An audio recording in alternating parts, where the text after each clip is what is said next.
Hey, it's Josh here. I just want to take a quick second before we get started to express our gratitude and appreciation to anyone who's listening, whether you're consuming this by download, whether you're listening on our website or following us on Instagram or TikTok, however that is. We thank you. Doing that lets us know, hey, that there's somebody out there. And as long as we're entertaining one person, then it just makes everything worth it. So on behalf of myself and everyone here at Game Rage, thank you. All right, now enjoy the show.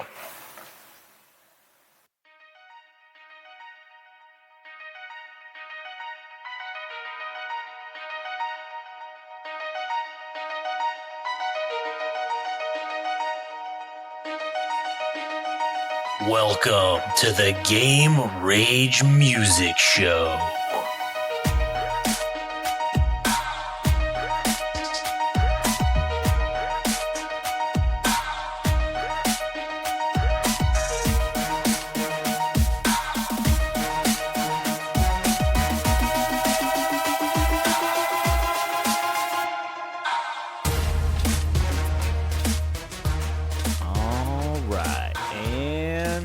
Back again for what I believe is Game Rage Music, episode number 8.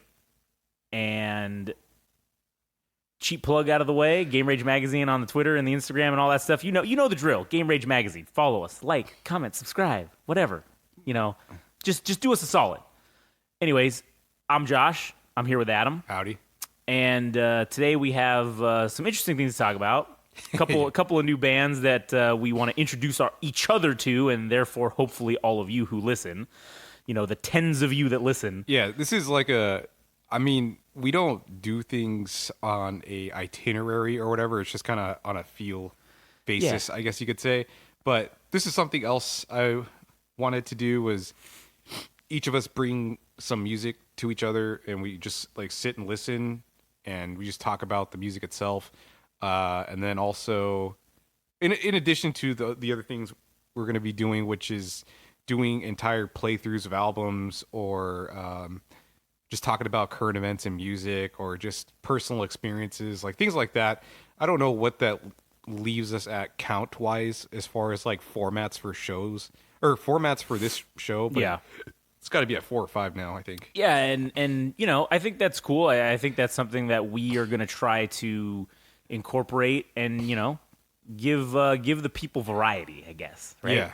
And then it's also so it doesn't get boring for us too, Yeah. So anyways, the first thing though that I would like to talk about is on your Instagram page. Yeah. I have seen these memes been popping up that you have been creating. Yes. Regarding a certain situation with a certain band that has fired their manager, right? That's what it is, the manager.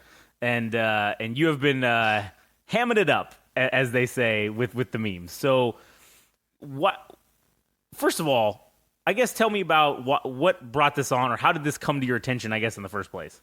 I kind of know some of the history of where this guy has worked. And, I've met him once. Yeah. And it was kind of a funny situation. Actually, I met him on 2 separate occasions. One of them was at this event called Cheeto Chévere Cool, which was this is Jose Galvan's event at the Hi-Hat, or that's what it was called formerly. Now it's the Fishbowl. Okay. And he was booking a lot of the this management group's name is Cosmica, and they book a lot of Latin, or rather they work with a lot of Latin X artists, and one of them was called Loyal Lobos, and I believe this guy Gonzo, he was the manager of this artist. Okay. And I was really interested in this. This was very early on in my personal journey of just figuring things out for myself, in the music industry. Right. I really wanted to interview Loyal Lobos, and she directed me to talk. I don't know what it is about artists, dude, that they just.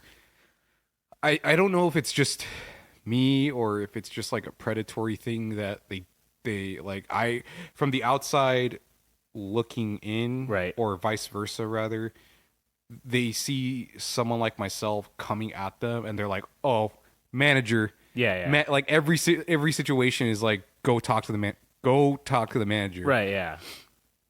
So, I mean, she was polite. It wasn't so much her.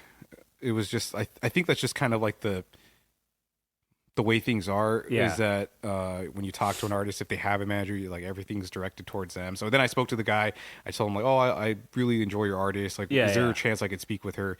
And then I don't know if he just kind of like said yes politely, but it was actually a no. Like you're like it's never gonna be. It's never Yeah. gonna be. It's never. It Gonna was happen. yeah, sure, buddy. Yeah, exactly. Like a year. Yeah, sure. Well, that's what I was wondering. Like, Right. if it's one of those things because I would say I was naive at Yeah, that point. Like yeah.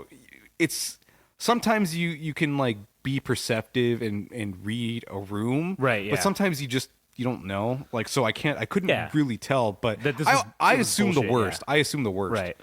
But anyway, so this guy was working at Cosmica for a good time, and then there was a point where he had, I guess, migrated over to Red Light Management, which is kind of like it's kind of a big deal. Like it's one of those larger management groups, and this is the same management group that has like The Sacred Souls, another band from Southern California that has risen Risen to up the, from the ranks, yeah. risen through the ranks and have become quite the notable group within the United States and probably Right. around the world.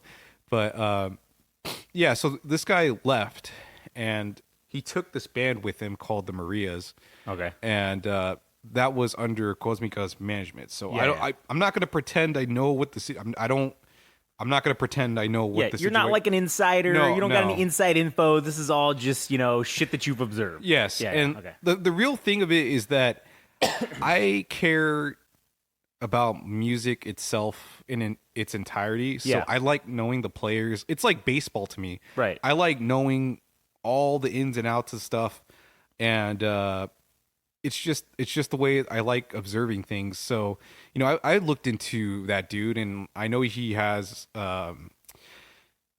I speculate to some degree that this guy had some way of getting the Marias on television.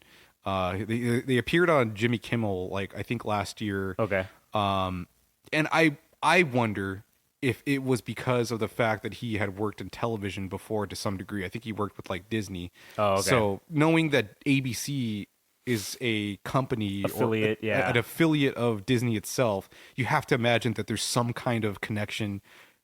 Oh, yeah. Like there has to be something there, like that he networked his way. Yeah, to get, there's no other way. I mean, that's how Hollywood is, or that's how that whole industry is. That everything's just interconnected and interwoven. That's how shit happens, right? So, right. Yeah. Yeah. So like I know vaguely his background on his professional career just based on what I've seen on LinkedIn. Right.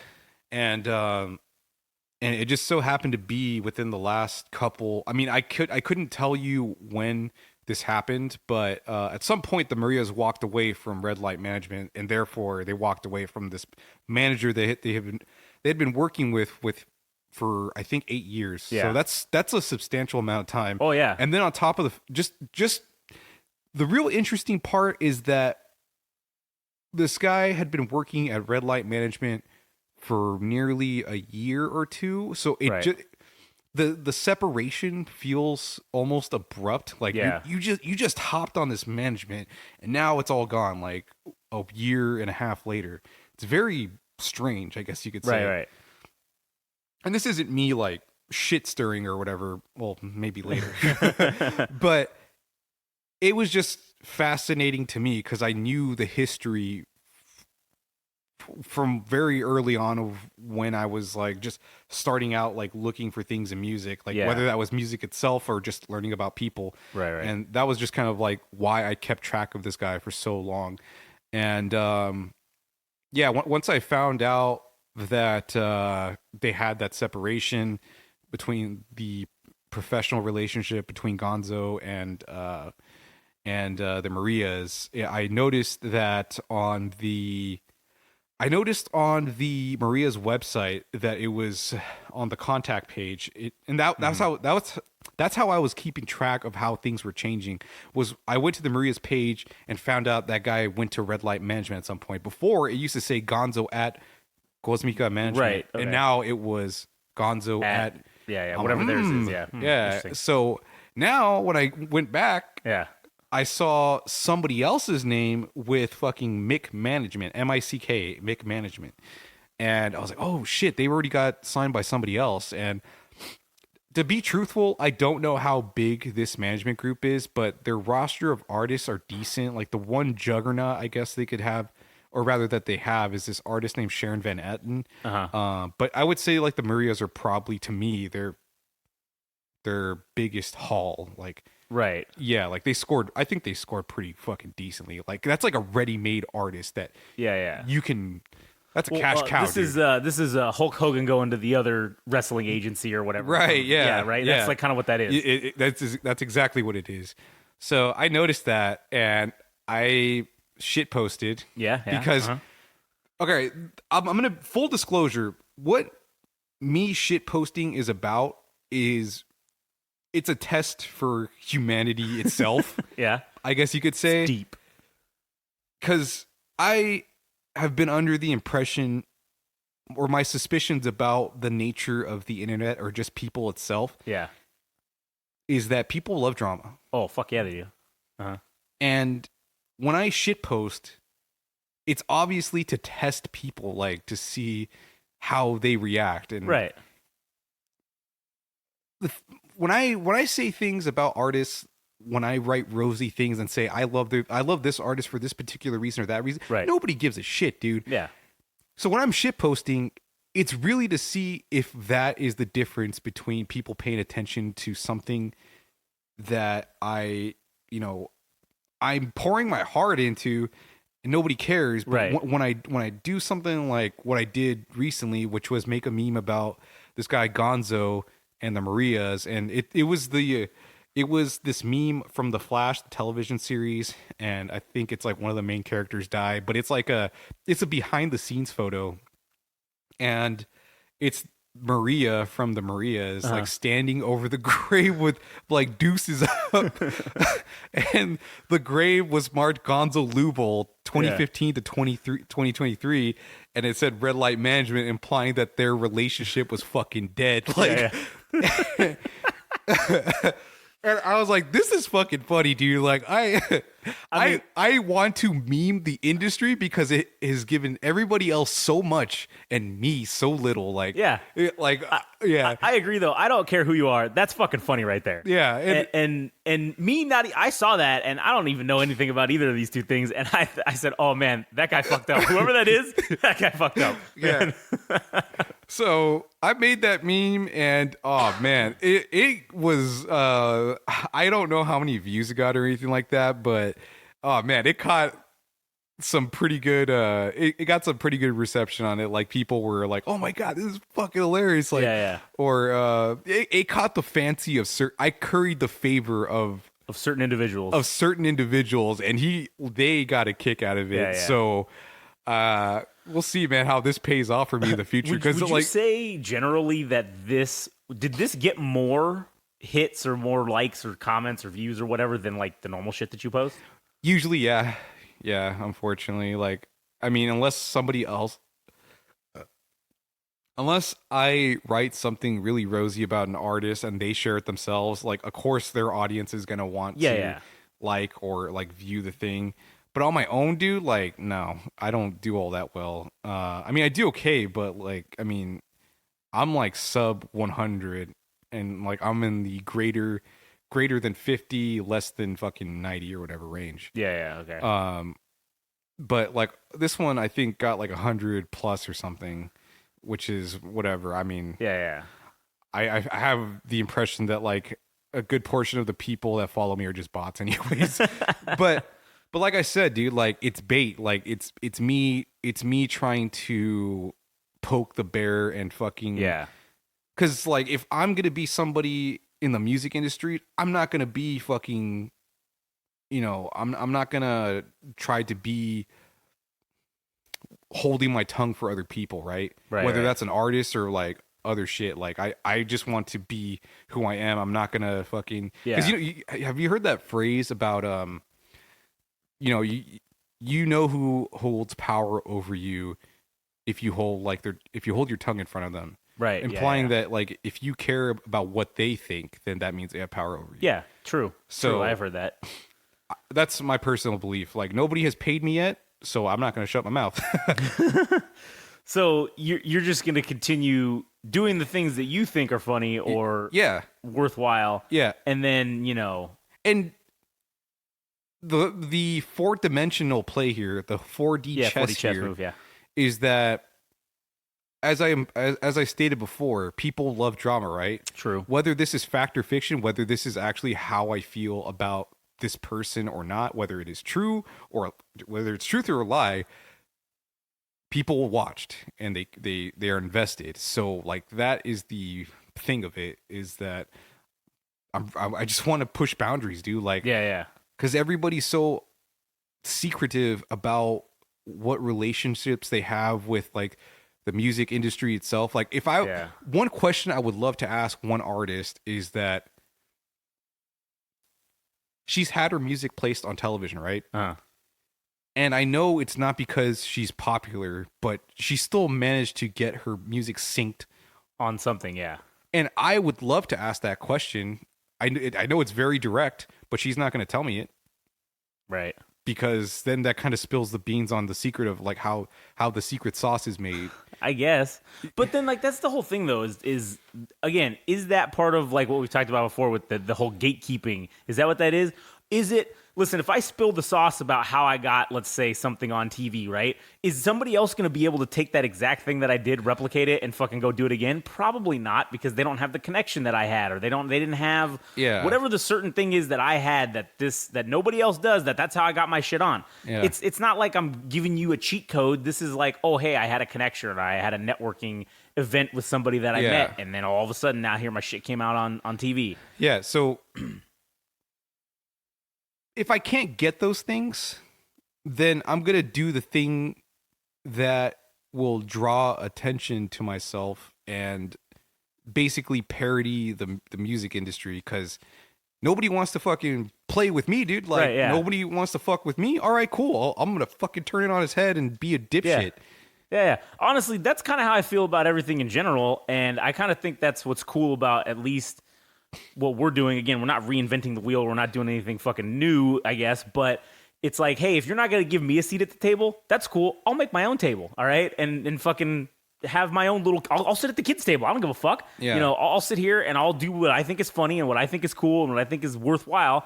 And if you guys don't ever want to talk to me, that's fine. I don't need you to. I can just do what I want to do on my own, and it doesn't require the backing of a major player in any sort of industry, because, well, I'll just back it myself. And if it fucking flops or it shits the bed, okay, cool. Guess what? I'll just do something else. I'll make another thing. I'll move on to the next project, or I'll move on to this. Who gives a fuck? Yeah. And you know what? Again, it goes back to controversy creates cash, right? It does. So it fucking, does. You are the prime example of that, with you literally posting all these, and I read all of your shit, right? All the shit you post, all the heartfelt fucking things that you put in the... I know the amount of fucking effort and the amount of love that goes into you looking into these bands and putting these things down. And I know it's not easy to write stuff like that and to get it out there, but to fucking pour your heart into it and then have nobody give a shit. And then as soon as you post a funny meme about some asshole that had a bad day and fucking lost a major fucking band, basically probably his entire livelihood. Okay. It's now cheap. It's cheap heat. It's cheap heat. It's cheap heat. Like, it's then, wrestling. Yeah, it's wrestling, it is. dude. Everything goes back to wrestling, man. We've talked about this before on all kinds of other shit, but it all goes back to that, man. Like, it's, I can't even say I'm proud of it, because I'm not. Like, because it just, it really speaks to people, like, right, to say that that's the thing that they care about. I care about artists. I want to talk about them and like the intellectual side of shit, but nobody cares, dude. Nobody fucking cares. Nobody cares. They just want to see you shit on somebody. That's all they want to see. Is just people get shit on and then laugh and go, ha ha ha. But I will say, like, the other part of it is, well, like the 4D chess move of this is that, again, regardless of how I personally feel, like, I'm never going to say what the truth or the lie is. Right. The thing of it is, like, if I say these things about an artist, they're also going to get a benefit out of it, because now they are in that realm of that specific topic, right? Yeah. So that bleeds into them. And if I say, hey, this band fucking sucks dick, what do you think the response is going to be of other people? They're going to say, hey, fuck you. What are you on about? You don't fucking make music, you piece of shit. Yeah. I'm going to go support this band. Oh, cool. Well, guess what, dickhead? I got you to fucking to pay for a ticket to go see this band because you wanted to spite me. Yeah. So mission fucking accomplished. Yeah. So yeah, no, yeah, fuck that. So and then again, like, I don't know if I answered all what you were trying to get at. Like, what was the other part of it? What did I get to up to this point? I said the thing about the meme. Right. Yeah, so I've just been like making random memes about like promoter. I made a meme about this promoter called Sid the Cat. I think that maybe that one there's a little bit of truth to that because I find a lot of the shit that they book is a lot of boring singer songwriter type of shit. I'm like, I really don't understand how they have 22,000 followers on Instagram or just have a large following, because I just don't see the music as like, I don't know, man. Yeah, maybe, but like, I don't know. Maybe people like that shit. I obviously, I guess there is some sort of aspect. And I don't know these guys personally, but I speculate that, like, to me, they're like the gentrifiers of like Los Angeles booking of bands. Like, they speak to the white people. Like, they're kicking out all the urban, ethnic fucking artists. Dude. Like, all the minorities. Like, I'd be surprised if they actually did that. But I mean, I don't know, man. I don't really fuck with their shows, I guess you could say. And even this, what I'm saying is, there may be truth to it or not. I mean, I might just be saying this to fucking. You might just be making everything up. Who the fuck knows? Yeah. All right, but at the end of the day, you're putting it out there, and people are looking at it at least. I guess, right? So does that answer? Yeah, kind of. So, but how does that? So how does it make you feel? How does it make me feel when you post some of that stuff? Okay, the immediate gratification is from myself, obviously. Right, like, yeah. That I think that this is fucking hilarious. And the real kick of it is also when I predict what the outcome is going to be, and people do the exact thing that I expected out of them. Like, it's fucking funny, dude. Like, that's the part to me. Do I care about the likes and the follows or like the reception? Not really. It's it's just really the satisfaction of knowing that I predicted what people were going to do. Right. And as I have been doing in the past when I said that Henry Rollins was going to play a band called Split System before it actually a week in advance. And I predicted that fucking Jocotine was signed to Sony Music Entertainment in advance. I mean, technically it was 2 days. I could show you proof that it was 2 days in advance, but I've been speculating that's been happening since probably 2022 December, I guess you could say December 2022. So, so it's just the satisfaction of you knowing you were fucking right. yeah, dude. I mean, I don't know how that paints me, but I don't give a shit. You know what, man? At this point, I don't think it really matters how you're painted. The fact of the matter is you're trying to do something, and whatever the methodology by which you can get people to look at or listen to your opinions, whether they be right or wrong, that's it. That's all that matters is you going out and doing that and continuing to push forward. Because look how I have to make up for. I'm not going to post my face because it's not that I care about anonymity or anything like that. Yeah. I don't care if anybody says you're a fucking idiot, you're ugly, you're stupid, or you're fat, whatever it might be, whatever insult people have. That's not the part why I don't post my face or anything like that. It's because people don't care about what I look like. That's true. That I think it's more important for me to if people value my opinion, then it's going to be on the words and the voice that I have, not so much what I look like. Right. So I get what you're saying. Yeah, because I mean, dude, for a lot of people that are attractive, whether that's male or female or whatever, they have the easy in. Like, that's the truth of it, is that they have the easy in to people, right? Yeah, because they immediately want to listen to them because they are attractive, right? Yeah. And I don't have that. So, like, I have to make up for that by saying outlandishly stupid things. Right.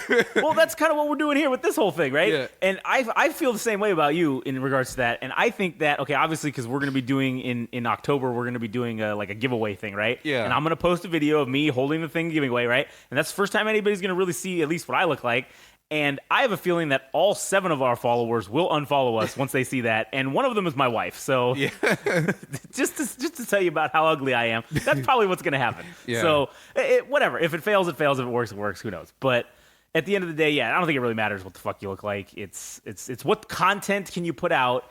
And again, we've talked about shit on other podcasts about this semi kind of topic about people posting shit just because they look good and then them getting a shit ton of people to follow, but there's no content behind it. There's no substance or whatever. Yeah, and that could go for artists as well. Like, Yeah. when you think about them, I mean, who are the people that you're drawn to? It's the fucking guys that are controversial, right? It's Right. like Eminem back in the early 2000s and 90s. The dude knew how to fucking create a feud. Oh, yeah. It was Marilyn Manson because, I mean, he was considered the Antichrist. Yeah. Or people believed him to be like the Antichrist. Right. So, and then in radio, dude, Howard Stern. Like, Howard Stern was a fucking provocateur or whatever you want to call it. Yeah, true. And, you know, it's hard, even like in radio itself, it's hard to distinguish people because they didn't dare to do more. So it's like, Yeah. that's why Howard Stern is remembered, is because he was somebody that was willing to fucking put himself out there in danger. I mean, making radio stations lose money. Oh, yeah. Because Well, of the things he was doing. Yeah, and to continually push the envelope creatively. And yeah, sure, he had a little bit of that, I guess like that Jerry Springer or that kind of effect where it's like, oh, you know, you're doing it for the fucking the cheap pops or whatever, you know, you're creating this controversial stuff just to get the cheap heat, as we've talked about. And again, nothing wrong with that. I think that's great. I think that there's certain aspects of that we could utilize to capitalize on maybe. But I still think that just having the balls to do that, otherwise, if he wouldn't have done that, he would have probably just been some regular ass radio DJ that nobody would ever fucking known about. You know what I'm saying? and like, again, for artists, like, if there is not something to you, you're not going to be remembered, dude. Like, Right, yeah. And I don't know if it's like the edge, like having an edge, whether you're dark or brooding or whatever the fuck it is. Yeah. There has to be something to you. So, like, for me, I don't know if I have an edge or what the fuck it is, but the thing is, like, I know I've been observing people. I know the music. I know how the networks of people, like interpersonal relationships amongst people, like I know all that. So now I'm finding like the humor in all of it and turning it into memes, I suppose. And that's like, that's why I do it, is because I haven't seen anybody else do things like that where they're talking about direct people, like real relationships that that exist in the music industry, and then finding humor in it. Because like I said, dude, people got a kick out of it. But I mean, for me, I got the joy out of it just creating it. Like, that was the real part of it. Yeah. Okay. All right. I get what you're saying. All right. Well, anyways, I think we've gone on that long enough. So now let's get to kind of what originally this whole episode was supposed to be, which was us introducing new music that neither of us have heard to each other. So I will let you go first. So tell me the name of the band and the song, and I'll get it up on the thing so we can play it. All right. So I think you may have listened to this band. All right. But they're called Horror. Horror? Horror. Like horror. Horror? Yeah, it's numbered. The R's are 9s. Oh, Jesus Christ. Yeah. Okay, wait a minute. HO990909. Are they from the 909? No. Oh, well, that'd be funny if they were. Okay, there we go. All right. And the song that I want you to hear is fuck. I forget. It's got like Corey Taylor featured on it. Let's see. Fucking wait. Their top songs listed on here on iTunes are actually one of them. It says it's them featuring them. I thought it was their own song that said featuring them. That would have been funny. Yeah. Okay. Bite My Face. Is that Bite it? My Featuring Face, Corey Taylor. Yeah. Okay. Yeah, that's the first song I want to hear, dude. Because when I heard this shit, I'm like, dude, this is fucking rad. Like, this is. Do you want me to tell you like the genres? Yeah, give me the rundown of it.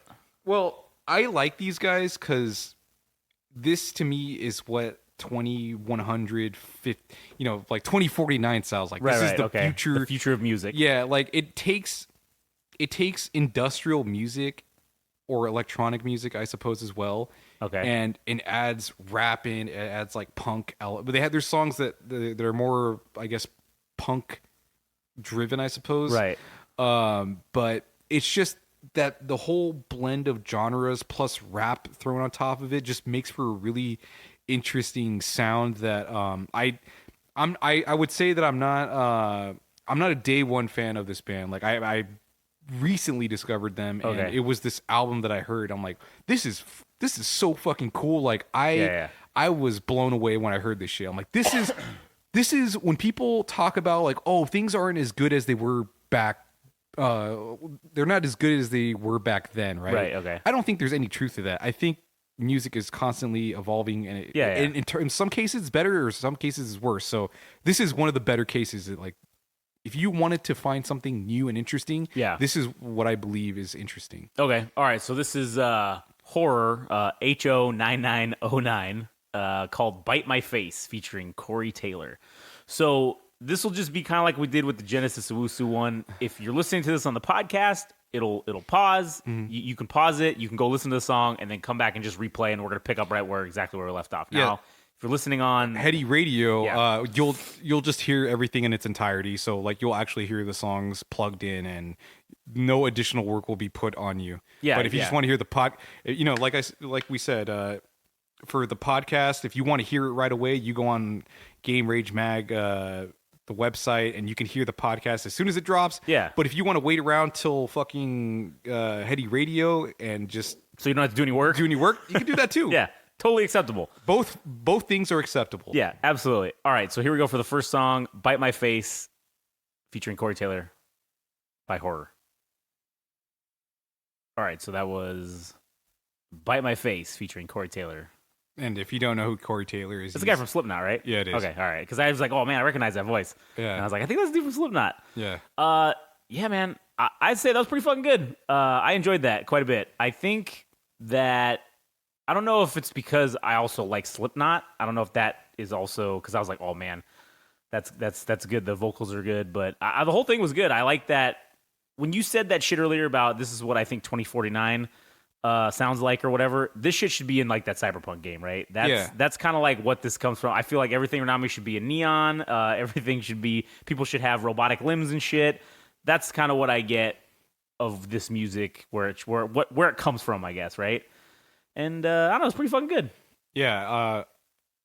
When I heard that, I'm like, holy fuck, dude, these are the things that you wait for in music when you're wondering, oh, I wonder when the next fucking thing is gonna come along. Whether that's in the 90s, people were like, oh, what's the next sound that's gonna come after hair metal? Yeah. And then Nirvana and like Soundgarden and all those people came Right. along. Or even for like rap, it was like fucking, it was Ice Cube and Dr. Dre and all those fucking guys, and Tupac. And for me, this is just stacking music genres and history and putting it all into one fucking thing. Yeah. And it just speaks to me fucking.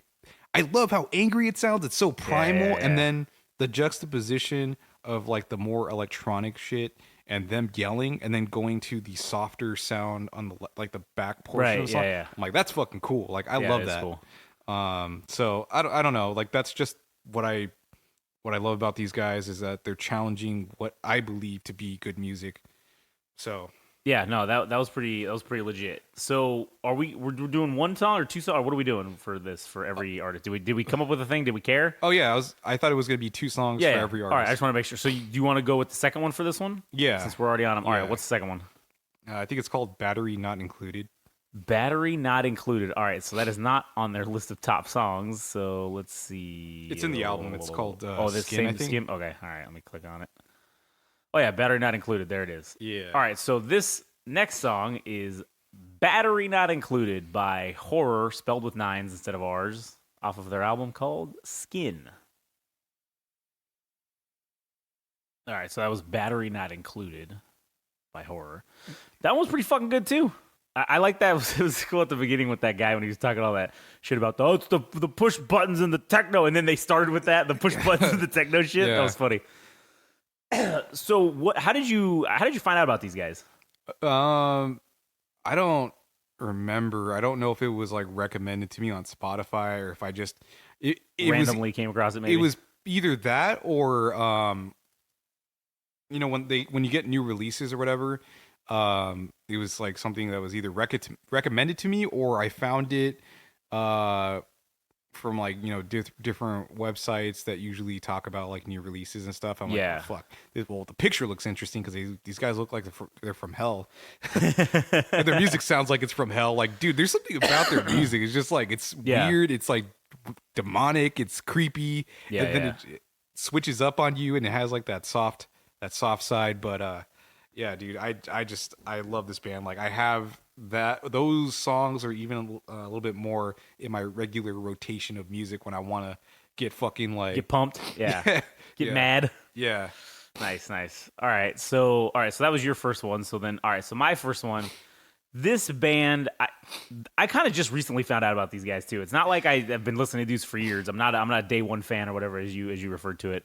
They're called Heilung. I think is that how you say it? They're Scandinavian. There's like some of them are Danish, some of them are Norwegian. It's like a multitude of dudes in this band or people in this band, right? And so they basically do. I mean, it's considered metal, but it's kind of they don't actually do it in. They do it in Old Norse. All right, that's the language that they speak it in, and so when you listen to it, there's not actually any legitimate translation. Like, you'd have to translate from Old Norse to like Danish to then to English or whatever, right? How the fuck would they know? Well, I guess because I don't know if they learned or they're just reciting stuff from the original Norse texts, like the Prose Edda and the what the fuck's the other one?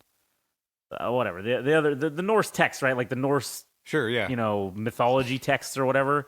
And so they say that they won't translate it into English. Well, they know what it means, but there's words and stuff that don't translate, right? And that don't have a direct translation in English. So they have said that they won't ever directly translate it into English. So when you go online and you try to find people, I found like there are scholars on subreddits that are fluent in Old Norse that try to give you the best translation essentially of what it could be. Do you think that's part of the bait of the band? Like, that's definitely. Is that they created this music and they're like, oh yeah, we're not going to tell you the meaning of it. Yeah, 100%, because you are kind of left to think, oh, well, what does this mean to me? And also, what do these words mean in general, right? Because what the fuck is this song about? So like this first song that I'm picking, it's called Alfader Haiti. I don't even know how to fuck to say it, okay? But the best that I've come up with is this whole song is essentially about Odin, right? And Allfather Haiti is like how they say Allfather or whatever in like Old Norse, I guess. And so, and again, I'm not an expert, so fucking don't take my word for it. Fucking do your own goddamn research. But this whole song is just basically about, it's like they're summoning Odin to come and help or whatever with whatever problems that they have. In the same way that Jesus would, or yeah, God. It's kind of like their prayer, I guess. But they're like chanting it. And so this is some shit that like I could imagine if you, and I saw them, I originally came across them on Instagram and I just was scrolling and it popped up and it was like, somebody had sent me something about them before and I was just like, oh, whatever, this is all right. And then because I saw that, it popped up with a video of one of their live performances, and holy shit, that shit looks awesome. They literally are in full like 900 AD Viking fucking gear, and there's like 50 dudes on stage, and they're all just fucking pounding with spears and just shaking and doing all this crazy shit, and it looks like a fucking experience. Well, do you think there's for artists, like there's a point where they reach their creative peak or whatever you want to call it, and like I question like if there is a point where it just becomes absurd and stupid, but there's other points where like people are like, oh no, this is fucking rad, and like they've obviously gotten people invested in their music, right? So like. Well, and this is where you get that whole weird. There's that fine line between whether like you know what I'm getting at, right? Like, yeah, because when you're trying to sell yourself as an artist, like you're trying to pitch an idea or whatever, Right, yeah. and sometimes it's like absurd. It's like Iron Maiden writing songs about like fantasy elements. Yeah. And it's like, well, what the fuck are you talking about? You never experienced that shit fighting dragons. Right, Or like, what yeah. the fuck do you know about that? In the same way, like I'm not saying these guys are like dumb or anything, but like it's very difficult to sell somebody on a fucking idea. Like, Right, oh, yeah. especially when you didn't experience being a fucking Norse Viking, yeah, back in the day, right? Yeah. And so to me, it's that fine line between genius and insanity, right? Because that's all it is. Because either, okay, this shit that they're doing with this whole performance, art, and everything, right? To them, that's like, holy shit, this is fucking genius, right? We're doing this thing. And sure, to me, that's kind of how I see it as, oh, this is fucking genius. These guys are goddamn smart ass motherfuckers. But to someone like I don't think you're going to like this at all. I feel like you're going to look at this and go, oh, this is fucking stupid. This is insanity. This is ridiculous. This is absurdity, right? So it's just interesting to see how, like, it's that's how music is, right? That's how art is. It's very subjective. It's very each individual person's taste taken into account and the factor in this and that. It's so subjective that we'll never agree on everything. I also, the other thing too, I mean, sure, I appreciate metal music, but my taste in metal music is so limited. But I also, from what I've heard about people when it comes to these subgenres of metal itself, they too become gatekeepy about Right. Oh, yeah. what is qualified as good or Right. and what distinguishes each of them, and it's a whole thing. It's a whole fucking thing. And it's like, I don't even want to start, dude. No, yeah, listen. I would say, like, listen, if these guys are going around telling people, like, hey, man, you're not qualified under the chanting Norse Viking metal arc, yeah. okay, well, you know what? Maybe you guys should just shut the fuck up and just do your shit and just leave everybody alone, all right? Yeah. But I don't think they're doing that. But, I mean, I don't know. I haven't followed them long enough to figure out if that's what they do. But, all right, here we go. So we'll play Alfadir Haiti. God, I'm fucking that up. By Heilung, all right? And we'll go now. Okay, so that was Alfadir, whatever. You know, I fucking said it already twice by Heilung. All right, you fucking get it. Anyways, I don't know, man. When I listen to that, it just makes me want to like grab an axe and go find a Roman village and just fucking pillage the shit out of it. I don't know why. I don't know how. But fuck, man, that just gets me pumped on the inside. I don't know why. That whole thing. And what's crazy is like, I probably should have warned everybody before I played that. That's like a 6.5 minute song. So that'll be the only one that I do for them because I just, ate up the whole time of each song, essentially 3 minutes. So, but it's hard to find songs of theirs that are short because the majority of their songs are like that. They're 7-8. There's one song that's called In Maijan, and it's about this village that gets raided, and it's like about the emotions and the sadness that goes along with getting fucking raided by another clan or whatever, and like the loss, and then it tells this whole tale about this village rising up again and fucking attacking them back and then fucking them up, and then how they caused the same thing. They realized they caused the same thing to happen to them, which happened to that other village, and now it's like, but that's a 12.5 minute song, so like, okay, obviously we're not playing that because that's fucking gonna take forever, but I don't know. What did you think about it? Dude, it was fucking rad, dude. Yeah? Oh, shit. All right. I fucking loved it. So I'm not like well versed in fucking Norse mythology or even like Norse culture or anything like that. Right. But so because I was trying to listen, because I think these guys are very cerebral about how they were approaching music. Yeah. Because I mean, I don't know if this is like what their intention was, but it felt, I don't know if it's like a call to arms or whatever, but it's like if you were in a marching order and you're like, oh, fucking Odin, please bless us so we may be victorious in fucking battle. And, it really, I don't know what it is about percussion that it speaks to like the primal side of like, or at least I speculate that it speaks to the primal side of humanity. Yeah, man. I'm like, fuck you, that's fucker. Yeah, like that's where it fucking gets me. It gets me right in the fucking like, I don't know what even to call it. It's not the bowels or the jowls. It's like you're fucking, it just gets you in the core, and you're just like, you get in lockstep with the rhythm, and you're like, man. Fuck yeah. Well, anyways, so the other part that I was trying to understand is like, I don't know if it's chainmail that, because metal, like Yeah. metal itself wasn't invented until like. Wait, you said 900 AD, right? Well, I mean, that's like the Viking period was like I think 700 or 600 to like 11 or 12. I mean, it was like a long span of time. Okay, so the thing I'm trying to understand is like the metallic sound. Is that something that like in like Italian or Greek culture, there's like paying the toll to like for the River of Styx, like yeah. like or even like the fountain. What is it? The you know that fountain that everybody tosses coins into, Is right? there something like that in Norse mythology where you pay you pay something to Odin so that he may bless you?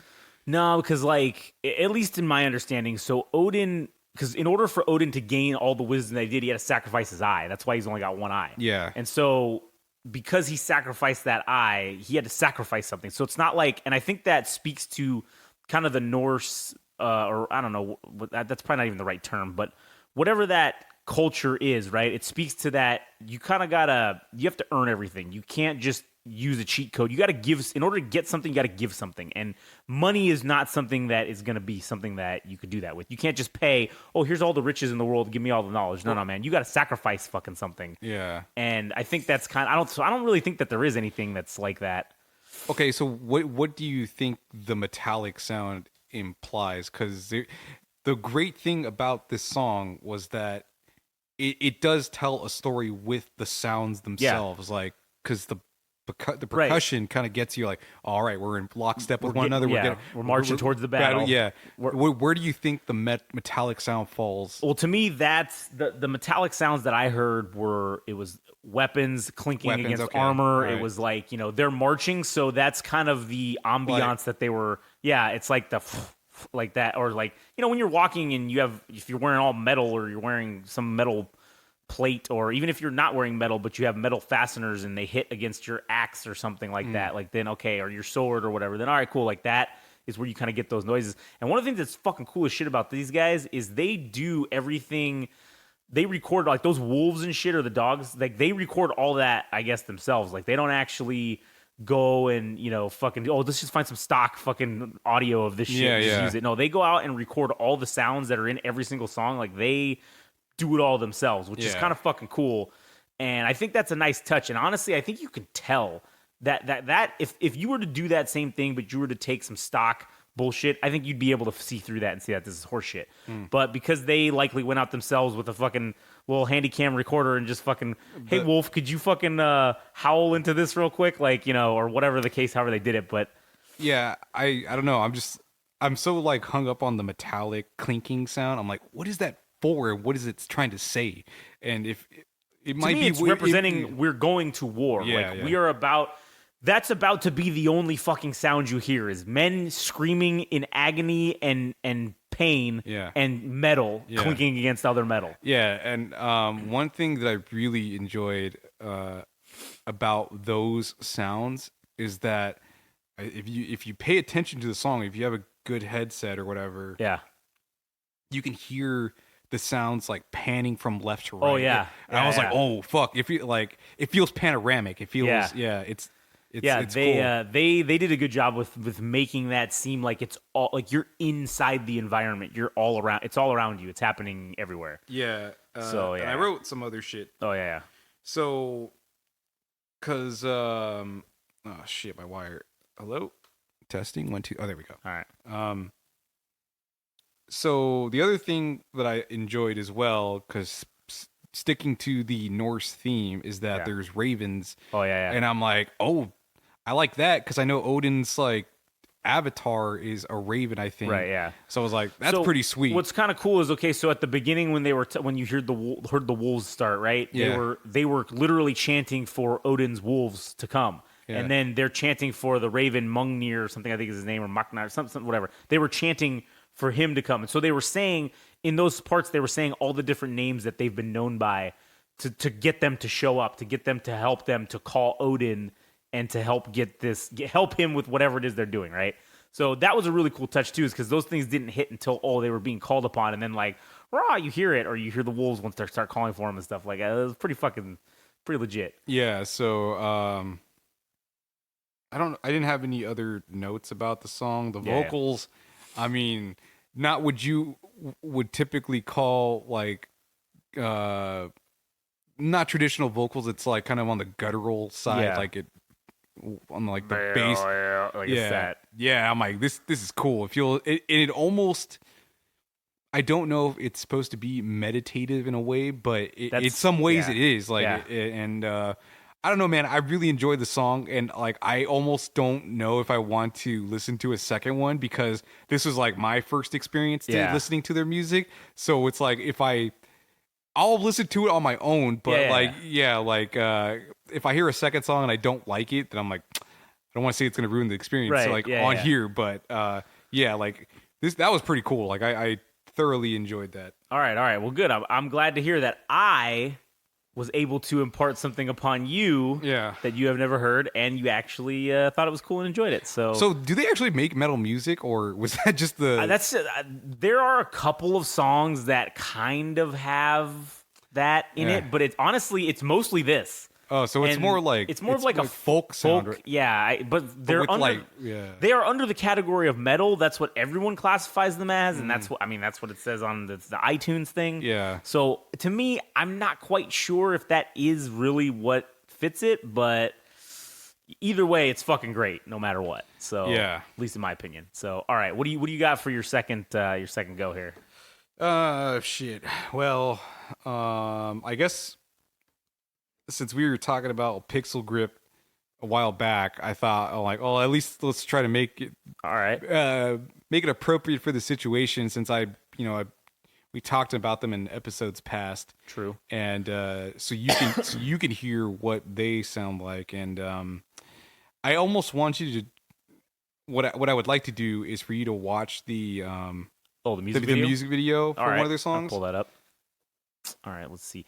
You know what we need? What? We need a guy that's like, okay, you know, We how need the Joe Joe Rogan's Rogan got guy, Jamie, yeah, he's got Jamie. We need a guy Yeah. like that Yeah. could just pull shit up for us because that would make this fucking insanely easier. Yeah. All right, so I'll go to the YouTube and then what's it called? Pixel Grip. What's the name of the song? Shit. We'll play the other one first. We'll do this one afterwards, but we'll get let's do Alpha Pussy. Is that the one you want me to see the video for? Oh no, it's called Demon Chaser. The other one's called the video one. All right, Yeah. I'll just have it so it's queued up. Yeah, All yeah. right, Demon Chaser. because Pixel the other Grip, one's Demon more lyrically limited, Chaser. Okay. so we could just kind of like blast through that one, and this one has a little bit more featuring going Monet or something, right? Yes, Okay. yeah. All right. Okay. So Yeah. well keep that one up. We'll have that on standby, and then Alpha Pussy, you said, is the one that you want to hear. Yeah, yeah. Okay. All right. So this is gonna be Pixel Grip, Alpha Pussy, and that was Alpha Pussy by Pixel Grip. Man, that was a good fucking song. I don't know what it is, but it starts with that kind of like what you said about the last one. That it's kind of like that marching, kind of like it's. I almost want to say it's hypnotic. This beat is hypnotic. Like Yeah. that's what this whole song was for me. It was very, very hypnotic. And I also like the line when she said, "Your pussy don't pop, my pussy explode." on. Yeah. That's pretty fucking great. Yeah, so this group is from Chicago, Illinois. They I found them I think during like the pandemic, so it was probably like at the very beginning. I think it was like March 2020 that I found them. Okay. And they had one song that I was just like infatuated with. It was called Diamonds, and it back when they had their first album out, like Yeah. they were good. I mean, like they were good. Yeah. But when they started rolling out the singles for the second album, I'm like, they went up astronomically. Like in my book, like their sound got so much better, and the second album, I think it's called Arena, and from what at least from what I remember about what they discussed behind the meaning of it, is that they were talking about clubs, like I think it was queer clubs specifically, like LGBTQ plus clubs, Yeah. that sometimes, like if you were to go to one, that people that are like heterosexual would go to these bars because it felt safer, because they thought they were going to get, I guess, men Yeah. are predatory, I guess, and they just felt safer amongst these people, but they also feel like, well, this is our fucking space. Go fuck off and go somewhere else. And like, Yeah. I guess this is kind of one of the themes of the album. In addition to that, it's also like, I think, about female empowerment and taking sexuality and making it a weapon for women to control men, I suppose. And yeah, man, it definitely comes across in like some of the visual aspects of Pixel Grip. Like when you see like Rita Lukea, like, you know, she's in like goth or like BDSM attire. Yeah. And it's just like, I mean, everybody's captivated by her. That's all I could say. Man, I'm surprised like the floor wasn't wet, if you know what I mean. Hey, maybe it was. Yeah. But yeah, just Alpha Pussy is just kind of like a song about I from what I remember, like, you know, female empowerment and taking sexuality and not being a victim of like men and turning the dynamic and saying that we have the power, like my pussy controls you, bitch. Like, Right, yeah. Which, I mean, it kind of is true, because if you look at, I don't know, like OnlyFans or whatever, right? Yeah. Those dudes are paying them money to see whatever they want to see, right? And if they don't pay the money, then you don't get to see the goods. So that means that they are controlling these dudes.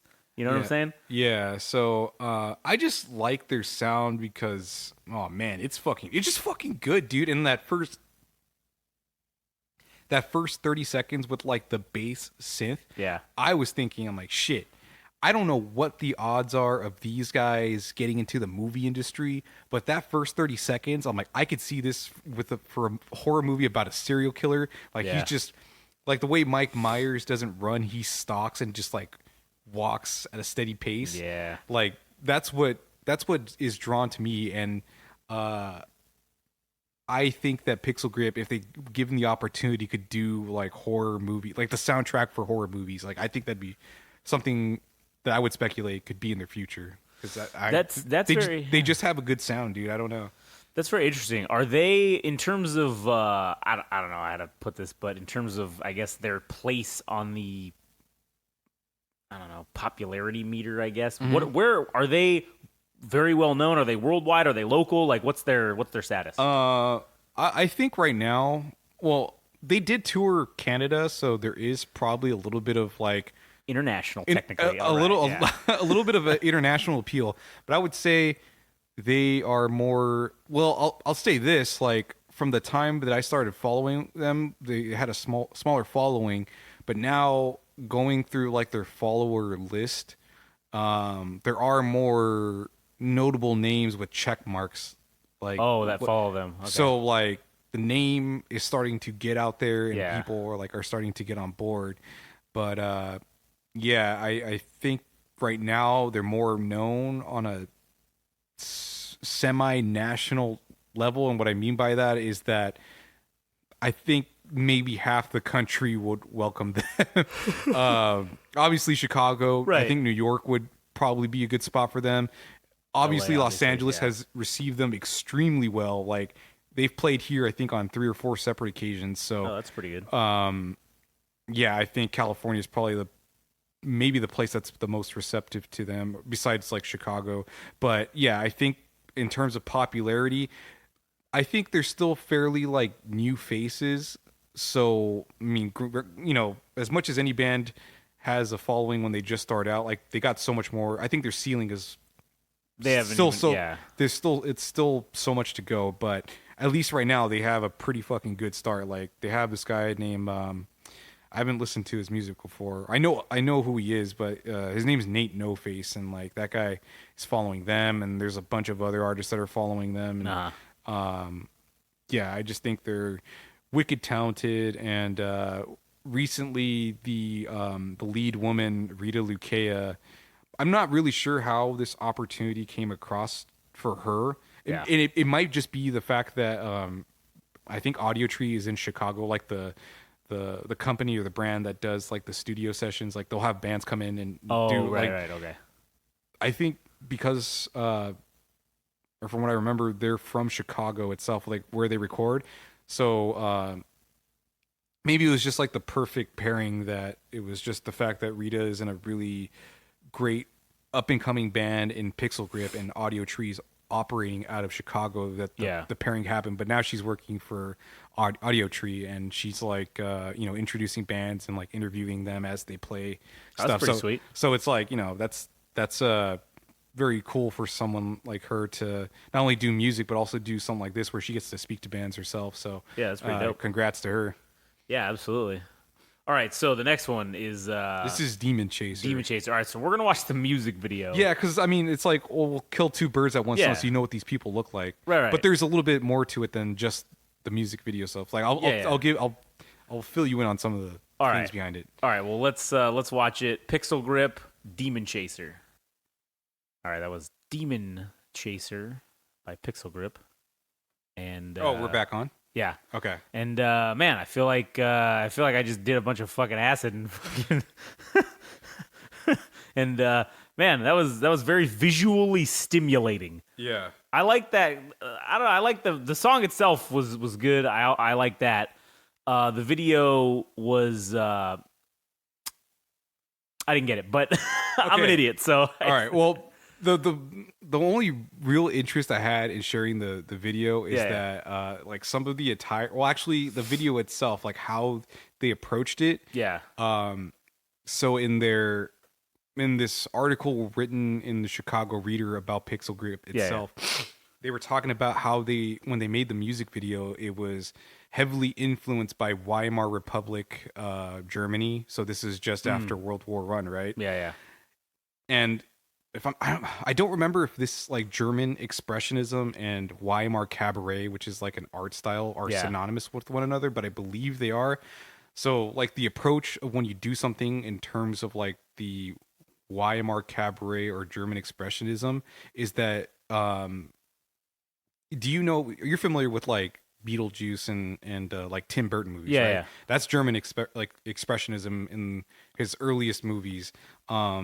So like what you would do is create like these, you would make them, it's the Paul Heyman thing. Yeah. It's like making the most of what you have and masking away the accentuating the positives, hiding the negatives. Right. So Pixel Grip, I imagine like making a music video is extremely expensive. Oh, right? fuck yeah, I'm sure it is. What they did is made the most out of what they had available to them, right? But also in German expressionism, like what you do for like in a German expressionism play is that you create these set pieces that are really strange and chaotic, and it's supposed to like symbolize what Germany was at the time, like crumpled buildings and all that shit. Yeah. And even like the color schemes of like German expressionism, like black and white was supposed to denote sexual deviancy, which is why when you see Beetlejuice and he's wearing like this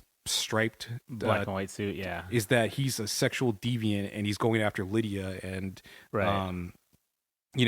he's predatory, I guess you could say. But when they like the way these guys use, I don't know I think it was supposed to be ironic because during that time of like Germany, when they're coming out of World War I, I guess there was an aristocracy that existed, right? Yeah. And they used to have these Weimar cabaret parties, right? Like the rich people used to have gatherings, and one of the things that they had was like people that were not heterosexual. So it was usually like homosexual people that were entertaining to them, like as a kink or like entertain. Like, it was entertainment. Yeah, it was entertainment to them. So like they were taking that whole thing and then like flipping it and making their own interpretation of it. And if you notice that woman, Rita Lukea, has like it looks like one of those Chicago police hats, but I think it's supposed to be represent like a Nazi hat, like, or whatever, like something like that, like a German hat, commander hat or whatever. Because you're kind of familiar with their attire, right? Right. Yeah. Yeah. So like, and she's kind of in an authoritative position because she has the belt and I think what's that whip thing that has like it's like a looped part of the belt, and it's like I forget what it's called, but it's like for jockeys to hit their something like that. Yeah. So for queers during that time to be victims or even being like patronized or ostracized and seen as entertainment to Germans at the time, they're like, well, fuck that, we're gonna flip it. We're gonna recontextualize that moment in history and turn it into a sense of empowerment for them. Like, and that's the only real thing that I really enjoyed about. Yeah.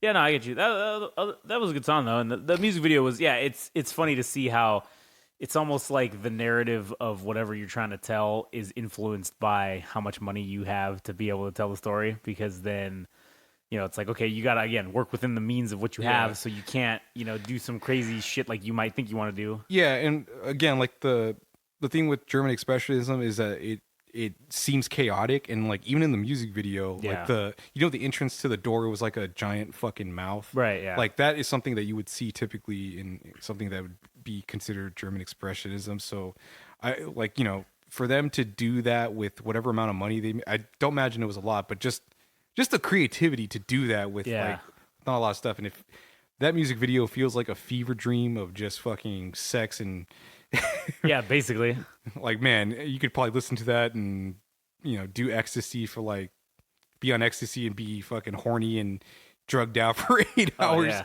But just put that on repeat. Yeah, that was it. Oh, nice. All right. So let's see. Let me consult the list for who the fuck was my second one. What is my phone not on? The fuck?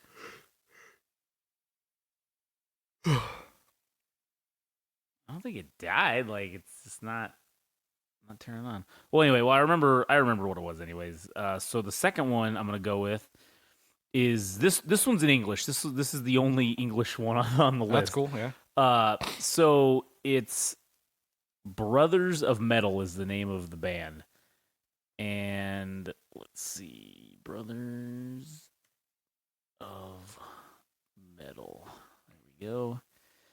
And I've been down with these dudes for a little while. It's as you can see in this picture of there's a lot of motherfuckers in this group. Yeah, dude. Also a woman. So that's 1, 2, 3, 4. How many is there? 9?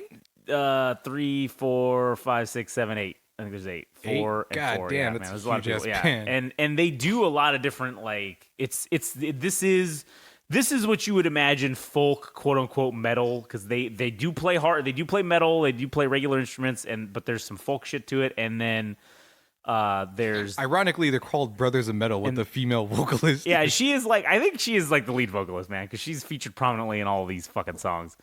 So the name of the song is Gods of War, and this is a fucking sweet ass song. This certainly wouldn't be Gods of Peace. Yeah, that's definitely. That's definitely not what they're looking like. So, this is Brothers of Metal, Gods of War. So that was Gods of War by Brothers of Metal. And I don't know. I just really like that fucking song, man. I think it, yes, Adam, they did say their name in the fucking song, as you pointed out while we were listening to it. I'm sure you hate that, but... I just like that song. I think it's fucking great. I don't know why the backing track or whatever of them fucking doing shit was fucking great. You can literally hear the pan flute guy in the background a couple times, man. It's fucking really good. And I don't know. I think that female vocalist sounds really fucking good. I mean, I think she sounds better than the other dickheads, but I don't know. It's just good. I just enjoy it. I take it you have a different approach, but yes, go ahead. I hated it. And you know what even made it worse is the fact that they reference themselves in their own song. It's like it's too fourth wall-y, or like it's too meta to do that. Like, for DJ Khaled to say, DJ Khaled, we the best. It's such an asshole move. Like, why we're there. We're here listening to your music. Yeah. And you have to reference yourself in your own song. I just hate it. And it's hard for me, for this particular band, to suspend my disbelief. Like, I don't know what part of the song I could say that it just doesn't sink me into the moment of being in the Norse. What is it like? They're into like Norse shit, right? Yeah.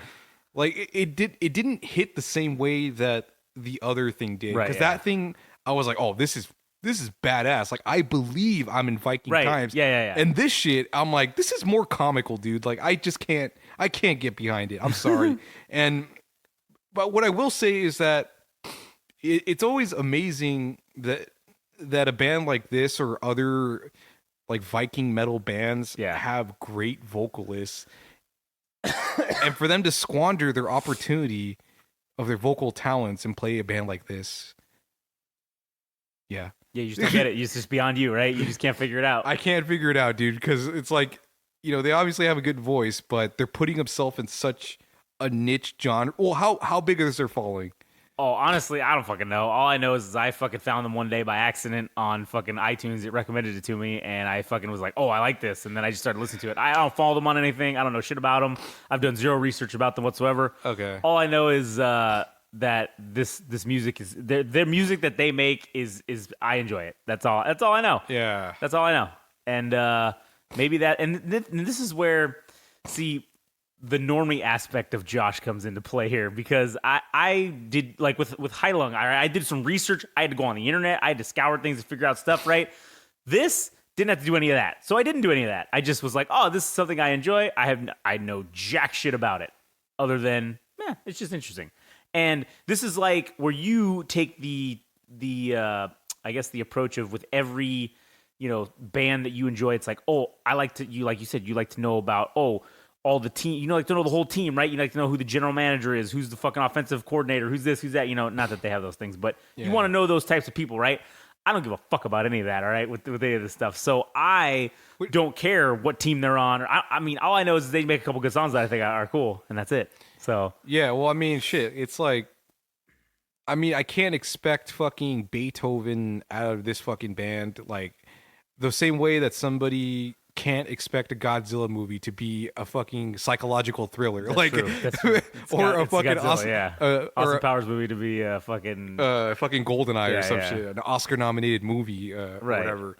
But I mean, I guess what you're setting yourself up for when you listen to this. Oh yeah. I just can't suspend my belief for this music, which is, I don't know. Yeah, I didn't like it. All right. So I want to skip the next song for this one, because the other two that I have from this other band, I think you're gonna like it, but there's one song that's like, I think it's like 5 or 6 minutes, and then there's another one that's like another 3 or 4 minutes. So I'm gonna skip my second song for this one, so you can listen to both of those, because I just want you to hear them. All right, that's fine. Yeah, I mean, all right. So, anyways, go ahead with. I think this is something that we should incorporate to. Maybe the format is like if we don't like something, that we could just move on from it. Like, all right, that's cool too. We do one song. It's like, all right. If I gave you a song and you didn't like it, I said, we're nope, like, whack. All right, move on to the next one. move on. All right, so that's cool. We'll do that with this one then. We will just say moving on to the next one. But I do want to hear.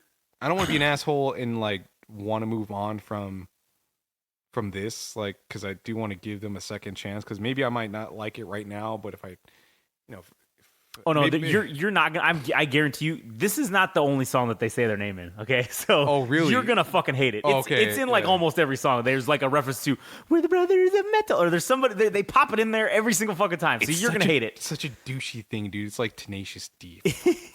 But Tenacious D is fucking. It's it's comedy too, right? Like it is comedy, but god damn it, dude. It's funny though. It's so in your face. I hate it. Like, follow us on Game Rage Magazine.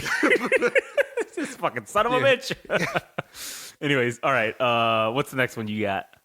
Oh wait, so we're going back to mine? Oh, I could do the next one of mine if you want. I don't give a fuck. All right. Shit. Yeah, let's fucking do yours. All right. Yeah, let's do it. Cause all right. So this band is called Hugh or Huh. I don't know how the fuck to say it. I have a feeling that their band is like what were they called? The Huh, the Hugh, the Huh. No, the first band they played. High Flung. God damn it! Now I can't fucking say it. Wait a minute. I got Luheim. Heilung. What if it's Heilung? Heilung. It could be Heilung. It could be Hai Lung. I don't know. I don't know where the emphases are. I haven't. So all right. So okay. So this band, they're like a Mongolian throat singing band, right? They're considered metal. They've done some collaborations with a lot of high end famous singers. Like they did one with Serge Tankian. They've done one with the Jacoby, whatever the guy is from Papa Roach. Those are all pretty good, but I'm not gonna play you anything that's got other people in it because I just want you to hear it and just see, So this song, this first one, it's called Sugan Escena. All right. And so I'll just let you hear it and listen to it, and then we'll talk about it afterwards. Because it's just very fucking interesting and cool, the story about this fucking song. All right, cool. So, all right. So, well, I'll wait for you to get. All right. We'll go and right now, this is Sugan Escena by the Hue or the Huh. All right. So that was Sugan Escena by the Huh or the Who. I don't know. The Huh. Anyway, so what'd you think about it? Oh, dude, it was fucking great. Oh, all right. See, I knew it. Yeah, it was like, okay,